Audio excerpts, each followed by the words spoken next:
na druhú stranu cez cestu za priateľom a stojí autobus, vždycky počkajte, kým odíde, pretože by sa spoza neho mohlo vyrútiť auto, aby by ste si ho nevšimli. A teraz si chodte vľavo. Ak chodník nie je súčasťou cesty, vždycky musíme ísť po ľavej strane, aby sa nám toto nestalo.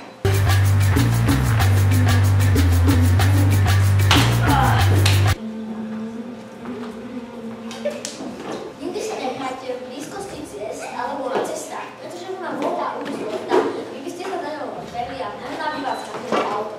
Teraz si ukážeme. Tak deti, toto je rovinka bezpečná. Vždycky, keď idú niekam na výlet, deti majú detské sedačky, deti majú bezpečnostné deti aj vy dodržiavať bezpečnostné pázy a budete mať sedačky ako rodinka bezpečných.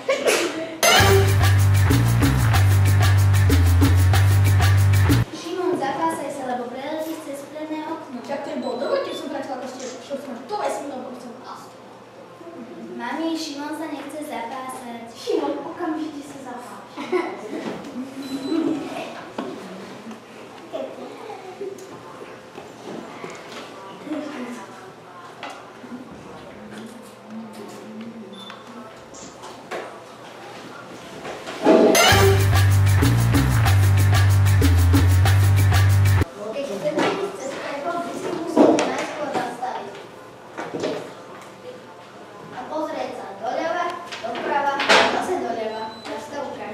Doľava, doprava a doľava a môžeme ísť.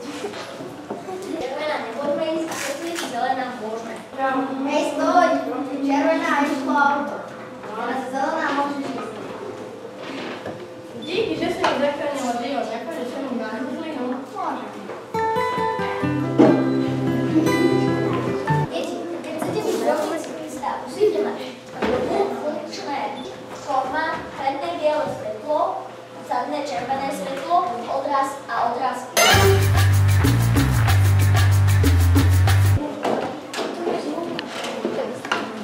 Daj si to odsni. Ty sa ani nemal.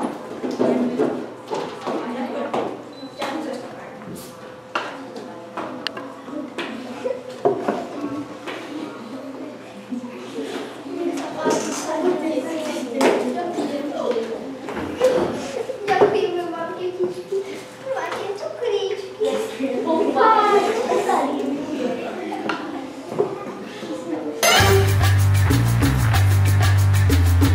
Ak sa chceme skorpilovať, mali by sme mať helmu, mali by sme mať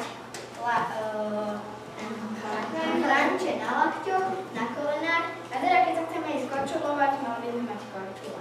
A teraz vám poviem ešte niečo. Keď idete po chodníkoch na korčuliach, tak nikdy nechoďte rýchlejšie ako idú chodci, lebo by sa to...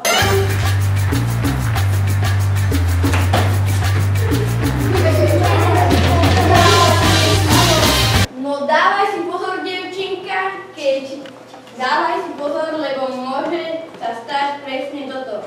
Choď rýchlosťou chodca. Nauča korčulovať. Prepáčte, už sa to nikdy nestane. Dobre. Poznáte tieto značky? Viete, aká je toto značka?